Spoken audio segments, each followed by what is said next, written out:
کہ آپ ہمارے پروگرام میں تشریف لائیں تو ہم آپ کو اس عنوان پر دینی باتیں بتائیں گے، اس عنوان پر مفید معلومات سے آپ کو آگاہ کریں گے، ایمانی جذبات بڑھائیں گے۔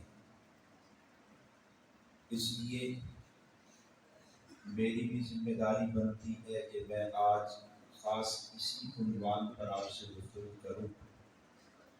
اگرچہ میں نے جو آیات پڑھی ہیں ان آیات کا موضوع تو اور ہے، لیکن جب میں اردو میں گفتگو کرنے لگا تو میری توجہ فوراً موضوع کی طرف گئی۔ اس وجہ سے میں نے تنقیداً اس بات کا اظہار کر دیا، ورنہ دل میں یہ آیا تھا کہ میں آج کملی والے کے حقوق کے حوالے سے اور امتی کی ذمہ داری کے حوالے سے کچھ بات کروں، اور اختتام پر چند باتیں عقیدہ ختم نبوت کے حوالے سے بھی کر دوں۔ انشاءاللہ اس موضوع پر جب دوبارہ کبھی حاضری ہوئی تو عرض کروں گا۔ ابھی عقیدہ ختم نبوت کے حوالے سے چند بنیادی باتیں عرض کر دیتا ہوں۔ عقیدہ ختم نبوت یہ ہمارے مذہب کی بنیاد ہے۔ عقیدہ ختم نبوت ہمارے مذہب میں وہ حیثیت رکھتا ہے جو حیثیت ہمارے بدن میں دل کو، شہوت کو، روح کو حاصل ہے۔ عقیدہ ختم نبوت ہمارے نبی کی وجہ امتیاز ہے۔ ہمارے نبی کو تمام انبیاء میں امتیاز دینے والا عقیدہ وہ عقیدہ ختم نبوت ہی ہے، اور عقیدہ ختم نبوت کا دفاع کرنا، اس کے تحفظ کے لیے اپنی صلاحیت لگانا، مال لگانا، وقت لگانا، جان لگانا، علم لگانا، تعلقات استعمال کروا دینا، اپنے ادارے لگا دینا، یہ ایسی بڑی سعادت ہے کہ اس کے بالمقابل دنیا میں کوئی اور سعادت نہیں ہے۔ 3 باتیں عرض کی ہیں۔ پہلی بات، عقیدہ ختم نبوت پورے مذہب کی بنیاد ہے۔ جو حیثیت میرے اور آپ کے بدن میں دل کو، شہوت کو، روح کو حاصل ہے، عقیدہ ختم نبوت کو اسلام میں اس سے زیادہ حیثیت، اہمیت حاصل ہے۔ ایک دل کی دھڑکن بند ہو جائے تو اعضاء کی سلامتی بیکار رہ جاتی ہے۔ شہوت کٹ جائے تو اعضاء دفاع نہیں کر پاتے۔ روح بدن سے نکل جائے پورا بدن بیکار رہ جاتا ہے۔ اسلام کی شہرت کا نام محمد رسول اللہ ہے۔ اسلام کے دل کا نام کملی والے کی نبوت ہے۔ اسلام کی شہرت کا، اسلام کی روح کا نام کملی والے کی ختم نبوت ہے۔ اللہ کی قسم، اگر ذات پیغمبر محفوظ نہ ہو، نبی کی نبوت محفوظ نہ ہو، نبی کی ختم نبوت محفوظ نہ ہو تو پھر اسلام محفوظ نہیں رہ سکتا۔ وجہ کیا ہے کہ ہم جس بھی عقیدے کو مانتے ہیں، جس بھی حکم کو مانتے ہیں، حکم کو جس طریقے سے ادا کرتے ہیں، یہ دیا تو ہمیں اللہ نے ہے، لیکن واسطہ امام الانبیاء کی ذات ہے۔ میرا آپ کا عقیدہ ہے کہ اللہ وحدہ لا شریک ہے۔ ہم اللہ کے وجود کو بھی مانتے ہیں، اللہ کی وحدانیت کو بھی مانتے ہیں۔ میرا آپ کا عقیدہ ہے کہ جناب آدم سے عیسیٰ تک 1,24,000 انبیاء، ہم ان نبیوں کی نبوتوں کو بھی مانتے ہیں، ان کی عظمتوں کو بھی مانتے ہیں۔ میرا آپ کا عقیدہ ہے جنت ہے، وجود برحق ہے، جنت موجود ہے، جہنم موجود ہے۔ ہمارا عقیدہ ہے کہ فرشتے خدا کی مخلوق ہیں۔ میرے آپ کے کندھوں پر 2 موجود ہیں۔ میرا آپ کا عقیدہ ہے کہ قبر میں تنگی بھی ہے، وسعت بھی ہے، عذاب بھی ہے، ثواب بھی ہے۔ اگر کوئی ہم سے پوچھے کہ تم غیب کو کیوں مانتے ہو، بغیر دیکھے اللہ پر ایمان کیوں ہے، بغیر دیکھے نبیوں کو کیوں مانتے ہو،